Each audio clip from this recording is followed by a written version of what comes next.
السلام علیکم ورحمۃ اللہ وبرکاتہ۔ الحمد للہ وکفی وسلام علی عبادہ الذین اصطفی، اما بعد، اعوذ باللہ من الشیطان الرجیم، بسم اللہ الرحمن الرحیم۔ یا ایہا الذین آمنوا اتقوا اللہ حق تقاتہ ولا تموتن الا وانتم مسلمون، واعتصموا بحبل اللہ جميعا ولا تفرقوا، واذکروا نعمت اللہ علیکم اذ کنتم اعداء فألف بين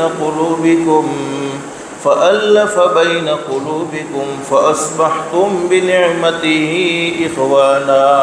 وكنتم على شفا حفرة من النار فأنقذكم منها، كذلك يبين الله لكم آياته لعلكم تهتدون۔ صدق الله العظيم۔ رب اشرح لي صدري ويسر لي أمري واحلل عقدة من لساني يفقهوا قولي، سبحانك لا علم لنا إلا ما علمتنا إنك أنت العليم الحكيم۔ درود شریف پڑھ لیں۔ اللهم صل على محمد وعلى آل محمد كما صليت على إبراهيم وعلى آل إبراهيم إنك حميد مجيد، اللهم بارك على محمد وعلى آل محمد كما باركت على إبراهيم وعلى آل إبراهيم إنك حميد مجيد۔ اللہ کا ہم سب پر بہت بڑا احسان اور بہت بڑا کرم ہے کہ اللہ پاک نے ہم سب کو جمعہ کے مبارک دین میں تھوڑی دیر کے لیے اپنے گھر میں یعنی مسجد میں جمع فرمایا۔ دعا کرو اللہ ہم سب کے جمع ہونے کو قبول فرمائے۔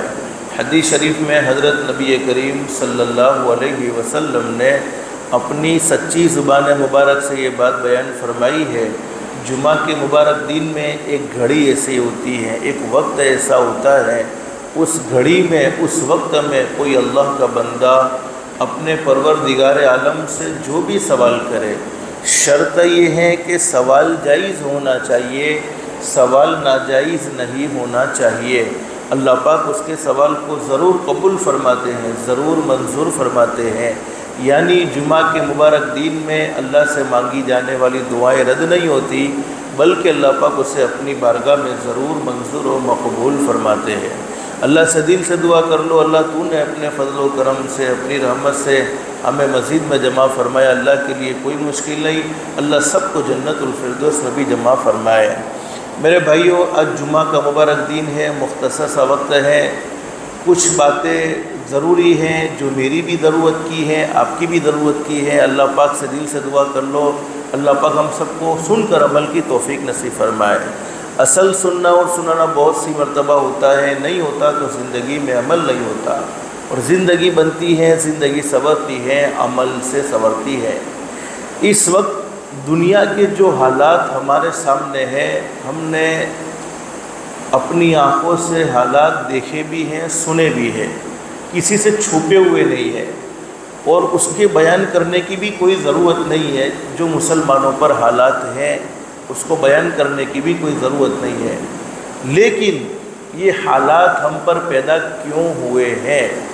اور ایک بات تو فائنل اور طے شدہ ہے کہ ہم سب کا یہ عقیدہ ہونا چاہیے، اللہ نے ہمیں ایمان جیسی عظیم دولت سے مالا مال فرمایا ہے کہ کرنے دھرنے والی ذات تو صرف ایک اللہ ہی کی ہے، اور اللہ قرآن کریم کے ایک مقام پر فرماتے ہیں لا یملکون لانفسہم ضرا ولا نفعا، اللہ فرماتے او میرے بندو سن لو،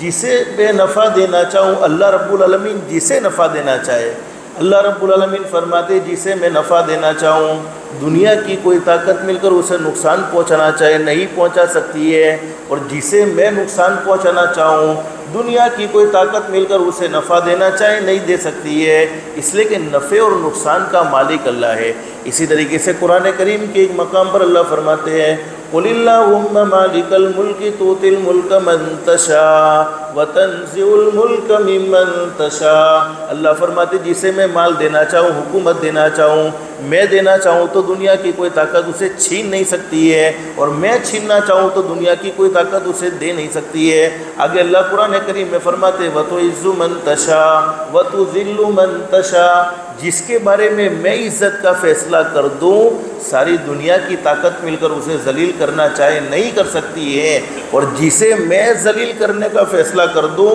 ساری دنیا کی طاقت مل کر اسے عزت دینا چاہے نہیں دے سکتی ہے، اس لیے کہ عزت اور ذلت اللہ کے ہاتھ میں ہے۔ لیکن آج دنیا بھر میں مسلمان ذلیل ہیں، دنیا بھر میں مسلمان رسوا ہے، اور مسلمانوں کو ذلت اور رسوائی کی نظر سے دیکھا جاتا ہے۔ حقیقت یہ ہے کہ ہم ذلیل کیوں ہیں، ہم رسوا کیوں ہیں؟ سب سے زیادہ حالات جو ہم پر پیدا ہوئے ہیں کہ آج ہماری اہمیت لوگوں کے دلوں سے نکل گئی، ہماری وقت لوگوں کے دلوں سے نکل گئی، ہمارا جو رعب تھا وہ رعب لوگوں کے دلوں سے نکل گیا۔ حالانکہ قرآن کریم میں اللہ رب العالمین فرماتے ہیں وَلَا تَهِنُوا وَلَا تَحْزَنُوا وَأَنْتُمُ الْأَعْلَوْنَ إِن كُنتُم مُّؤْمِنِينَ۔ اللہ فرماتے وَلَا تَهِنُوا، او میرے بندو سستی نہ کرو، وَلَا تَحْزَنُوا، اور گھبرانے کی بھی ضرورت نہیں ہے، وَأَنْتُمُ الْأَعْلَوْنَ، تم ہی سربلند ہو، تم ہی کامیاب ہو، تم سے اوپر کوئی نہیں ہو سکتا۔ کب؟ ان کنتم مؤمنین، اگر تم سچے مومن ہو، سچے دل سے ایمان رکھتے ہو، دل سے اللہ کو ایک مانتے ہو، دل سے حضرت نبی کریم صلی اللہ علیہ وسلم کی غلامی کو تسلیم کرتے ہو، تو تم سے بڑھ کر کوئی نہیں، تم سے اوپر کوئی نہیں، اور تم پر کوئی فوقیت نہیں لے جا سکتا۔ لیکن ہم ذلیل و رسوا ہوئے ہیں۔ علماء نے اس کی دو وجہ بیان فرمائی ہے۔ نمبر ایک، ہم نے آپس میں لڑائی جھگڑا کرنا شروع کر دیا۔ ہم کتنے بھی دیندار کیوں نہ ہو، لیکن ہمارے اخلاق اتنے بگڑے ہوئے ہیں، ہمارے رہن سہن کا جو طریقہ وہ اتنا بگڑا ہوا ہے۔ اللہ حفاظت فرمائے، اسلام کو نہ ماننے والے لوگ جب ہمارے اخلاق کو دیکھتے ہیں تو ہماری وجہ سے وہ اسلام پر انگلیاں اٹھاتے ہیں۔ حالانکہ ہم سب کا یہ عقیدہ ہونا چاہیے مذہب اسلام سے بڑھ کر بولو کوئی مذہب ہو سکتا نہیں ہے، اور اللہ کے نزدیک بھی اگر کوئی پسندیدہ مذہب ہے تو وہ مذہب اسلام۔ ان الدین عند اللہ الاسلام، مذہب اسلام کیوں پسندیدہ مذہب ہے؟ اس لیے کہ کسی مذہب میں یہ تعلیم نہیں کہ ماں باپ کے ساتھ حسن سلوک کیا جائے، لیکن مذہب اسلام میں ماں باپ کے ساتھ حسن سلوک کی تعلیم دی۔ مذہب اسلام نے آنکھوں کی حفاظت کرنے کی تعلیم دی، مذہب اسلام نے زبان کی حفاظت کرنے کی تعلیم دی، مذہب اسلام نے بیوی کے ساتھ اچھا سلوک کرنے کو کہا، مذہب اسلام نے پڑوسیوں کے ساتھ اچھا سلوک کرنے کو کہا، مذہب اسلام نے رشتہ داروں کے ساتھ اچھا سلوک کرنے کو کہا۔ تو مذہب اسلام سے بڑھ کر کوئی مذہب نہیں، اور اسلام مذہب بولو کسی سے چھپا ہوا نہیں ہے۔ ہم نے قرآن کریم کو چھپا کر نہیں رکھا ہے، ہم نے حضرت نبی کریم صلی اللہ علیہ وسلم کی مبارک حدیثوں کو، مبارک زندگی کو چھپا کر نہیں رکھا ہے، بلکہ ہر کوئی قرآن کریم کا ترجمہ جس زبان میں پڑھنا چاہے اس زبان میں پڑھ سکتا ہے۔ حضرت محمد الرسول اللہ صلی اللہ علیہ وسلم کی مبارک زندگی جس زبان میں پڑھنا چاہے اس زبان میں آسانی کے ساتھ پڑھ سکتا ہے۔ لیکن مذہب اسلام کو نہ ماننے والے لوگ جب مذہب اسلام کا مطالعہ کرتے ہیں تو یہ بات کہنے پر مجبور ہیں کہ اسلام مذہب سے اچھا بولو کوئی مذہب ہو سکتا نہیں ہے، اس لیے کہ اسلام مذہب نے پاک دامنی کی تعلیم دی ہے، اسلام مذہب نے عفت کی تعلیم دی ہے، اسلام مذہب نے اپنے آپ کو حرام کے لقموں سے بچانے کو کہا ہے، اسلام مذہب نے سود کو حرام قرار دیا ہے، سود کا لینا بھی حرام، سود کا دینا بھی حرام، یہ اسلام مذہب کی خوبصورت تعلیم۔ لیکن جب وہ مسلمانوں کو دیکھتے ہیں تو یہ کہنے پر مجبور ہوتے ہیں مسلمان سے بڑھ کر کوئی بدتر قوم نہیں ہے، اس لیے کہ جس اسلام کو ہم نے قرآن کریم میں پڑھا، جس اسلام کو ہم نے حضرت نبی کریم صلی اللہ علیہ وسلم کی مبارک زندگی میں پڑھا، وہ اسلام ہمیں آج کے مسلمانوں میں نظر آتا نہیں ہے۔ آج کا مسلمان اتنے حالات، اتنی پریشانیاں، اتنی تنگیاں، ہر کوئی آدمی اپنی زندگی میں پریشان، اور کئی چہرے ایسے ہیں جو اوپر سے ہنستے ہوئے نظر آتے ہیں لیکن اندر ہزاروں دکھ دفن کیے ہوئے ہیں، اندر ہزاروں پریشانیاں دفن کی ہوئی ہیں۔ اتنی زندگیوں میں الجھنیں، تعویذات کے چکر میں ضرور دوڑے ہوں گے، مولانا کو بتانے کے چکر میں ضرور دوڑے ہوں گے، لیکن کبھی یہ نہیں سوچا ہوگا کہ میری زندگی میں فلانا گناہ ہے، میری زندگی میں فلانی اللہ کی نافرمانی ہے، میری زندگی میں فلانا اللہ کو ناراض کرنے والا کام ہو رہا ہے، جس کے نتیجے میں مجھے پریشانی کا سامنا کرنا پڑتا ہے، جس کے نتیجے میں مجھے دکھوں کا سامنا کرنا پڑتا ہے۔ اور حقیقت تو یہی ہے، ہم زندگی میں پریشان اور دکھی اسی لیے ہیں۔ اللہ قرآن کریم میں فرماتے ما صوبکم من مصیبت فبما کسبت ایدیکم ویعفو عن کثیر۔ اللہ تو بہت مہربان ہے، بہت زیادہ رحم کرنے والا ہے۔ ہماری اولاد سے ہمیں محبت ہوتی ہے، اولاد ماں باپ کی نافرمان بھی کیوں نہ ہو، لیکن ماں باپ اولاد سے بولو نفرت کرتے نہیں ہے۔ ہاں یہ الگ بات ہے کہ فرما بردار بیٹا ایک الگ مقام لے لیتا ہے، نافرمان بیٹا ایک الگ مقام لے لیتا ہے، لیکن ماں باپ کو نفرت نافرمان سے بھی نہیں ہوتی ہے۔ تو جب ماں باپ کے دل میں اللہ نے ایسی زبردست محبت رکھی ہوتی ہے تو پیدا کرنے والا اللہ 70 ماؤں سے، ہم کہتے ہیں 70، حالانکہ 70 کروڑ ماؤں کے دل میں جتنی محبت ہے اس سے بھی کئی گنا زیادہ محبت کرنے والا ہمارا پیدا کرنے والا اللہ، وہ اللہ حفاظت فرمائے کیسے ہمیں دکھی دیکھ سکتا ہے، کیسے ہمیں پریشانیوں میں دیکھ سکتا ہے، بلکہ وہ تو محبت کرتا ہے۔ بہت سے گناہ ہماری زندگی میں ایسے ہوتے ہیں، ہم نے اللہ کو ناراض کرنے والے کام کیے، معافی بھی اللہ سے نہیں مانگی، بس نیک عمل کیا، اللہ کو پسند آ گیا، جس کی برکت سے اللہ پاک نے گناہوں کو معاف فرما دیا، لیکن زندگی میں پریشانیاں، زندگی میں الجھنیں، زندگی میں اللہ کو ناراض کرنے کے نتیجے میں پیدا ہوئی ہے۔ اللہ کو ناراض کرنا یہ الجھنوں کو دعوت دینا ہے۔ اسی لیے تو بہت زبردست بات بیان فرمائی ہے، تیرے اعمال سے ہے تیرا پریشان ہونا، ورنہ مشکل نہیں مشکل کا آسان ہونا۔ اللہ کے لیے کیا مشکل ہے؟ اللہ پاک بگڑے ہوئے حالات کو درست کر سکتا ہے۔ روزی میں تنگی نہیں ہے، اللہ سے دعا مانگ لو، کن فیکن کا مالک ہے، اللہ پاک بگڑی کو بنانے والا ہے۔ اللہ رب العالمین کے لیے کوئی مشکل نہیں ہے۔ تیرے اعمال سے ہے تیرا پریشان ہونا، ورنہ مشکل نہیں مشکل کا آسان ہونا۔ پورے عالم پہ حکومت ہو تیری اے مسلم، تو سمجھ جائے اگر اپنا مسلمان ہونا۔ ہم نے اپنے مسلمان ہونے کو بھلا دیا کہ مسلمان کی زندگی کیسی ہونی چاہیے تھی، مسلمان کے اخلاق کیسے ہونے چاہیے تھے، مسلمان کے اوصاف کیسے ہونے چاہیے تھے، مسلمان کا اپنے ماں باپ کے ساتھ کیا سلوک ہونا چاہیے تھا، مسلمان کا اپنے رشتہ داروں کے ساتھ، اپنے پڑوسیوں کے ساتھ کیا سلوک ہونا چاہیے تھا، مسلمان کا گھر میں رہنے والی کمزور بیوی کے ساتھ کیا برتاؤ ہونا چاہیے تھا، کیا سلوک ہونا چاہیے تھا، مسلمان کا کاروبار کیسا ہونا چاہیے تھا، مسلمان کا لین دین کیسا ہونا چاہیے تھا۔ ہم نے اپنے مسلمان ہونے کو بھلایا ہے، جس کے نتیجے میں ہم پریشان ہوئے ہیں، جس کے نتیجے میں ہم ذلیل ہوئے ہیں۔ اگر ہم صحیح معنی میں مسلمان ہوتے تو دنیا کی کوئی طاقت ہماری طرف آنکھ اٹھا کر بھی نہ دیکھتی۔ تو علماء نے 2 وجہ بیان فرمائی ہیں آج کا مسلمان ذلیل ہوا ہے، اس کی 2 وجہ ہیں۔ نمبر 1، مسلمانوں نے آپس میں لڑائی جھگڑا کرنا شروع کر دیا، لڑتے ہیں جھگڑتے ہیں، لڑنے جھگڑنے والے اللہ کی نظروں سے گر جاتے ہیں۔ اب جو آدمی اللہ کی نظر سے گر جائے، بولو وہ دنیا والوں میں کہاں سے عزت حاصل کر سکتا ہے، دنیا والوں میں کہاں سے بلندی حاصل کر سکتا ہے۔ اور حدیث شریف میں فرمایا نبی کریم صلی اللہ علیہ وسلم نے، میرا کوئی امتی حق پر ہونے کے باوجود بھی وہ جھگڑا چھوڑ دے، حضور صلی اللہ علیہ وسلم فرماتے ہیں کہ کل اس امتی کا گھر میرے گھر کے بازو میں ہوگا۔ اللہ کے نبی نے ایسی زبردست باتیں سنائی ہیں۔ تو پہلی وجہ ہے کہ ہم نے آپس میں لڑائی جھگڑا کرنا شروع کر دیا، ہمارے اخلاق بگڑے ہیں، جس کے نتیجے میں ہم ذلیل ہوئے ہیں۔ حالانکہ صحیح حدیث میں فرمایا نبی کریم صلی اللہ علیہ وسلم نے، انسان دین بھر کے لمبے لمبے روزے رکھ کر اور رات بھر کی لمبی لمبی تراویح کو نمازوں کو پڑھ کر،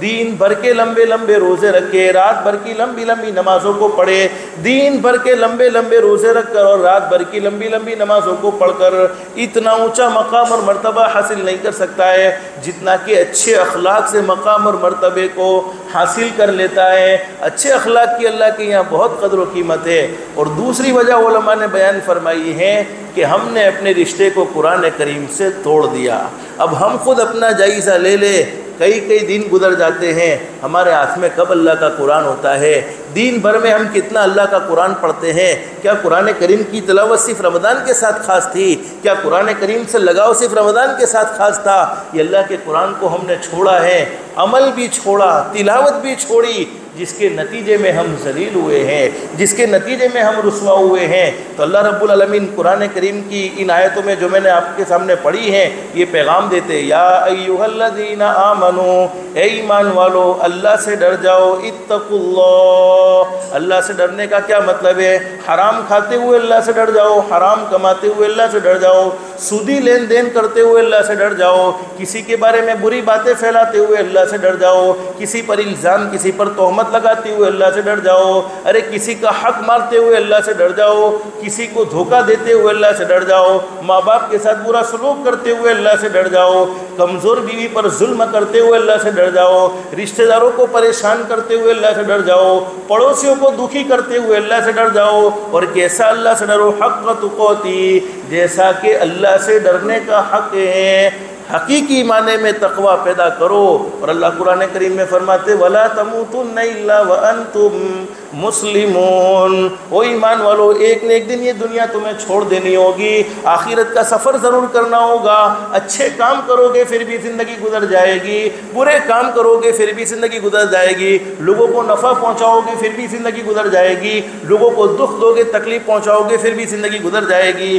اللہ کو راضی کرو گے پھر بھی زندگی گزر جائے گی، اللہ کو ناراض کرو گے پھر بھی زندگی گزر جائے گی۔ تو کہیں ایسا نہ ہو کہ تمہاری زندگی اس حال میں ختم ہو جائے، وَلَا تَمُوتُنَّ إِلَّا وَأَنْتُمْ مُسْلِمُونَ، تم نے گناہ میں، اللہ کو ناراض کرنے میں اتنی حدیں کراس کر دی ہو، اتنے تم آگے بڑھ گئے ہو، اتنے تم آگے بڑھ گئے ہو کہ دنیا والوں کی نظر میں تو تمہارا نام مسلمانوں کی لسٹ میں ہے، تم یہ سمجھتے ہو کہ اللہ نے مجھے مسلمان بنایا ہے، لیکن اللہ حفاظت فرمائے، اللہ حفاظت فرمائے، مرنے سے پہلے تمہارے ایمان کے ختم کر دینے کا فیصلہ کر دیا گیا ہو، اور آپس کی لڑائی جھگڑے انسان کے تمام نیک اعمال کو تباہ و برباد کر دیتے ہیں۔ اور آگے اللہ قرآن کریم میں فرماتے ہیں اگر عزت والی زندگی جینا چاہتے ہو، بلندیوں کے ساتھ رہنا چاہتے ہو، تم یہ چاہتے ہو کہ تمہارے اوپر کوئی حاوی نہ ہو، تمہارے اوپر کوئی بلند نہ ہو، وَاعْتَصِمُوا بِحَبْلِ اللَّهِ جَمِيعًا وَلَا تَفَرَّقُوا، اللہ کی رسی کو مضبوطی سے پکڑ لو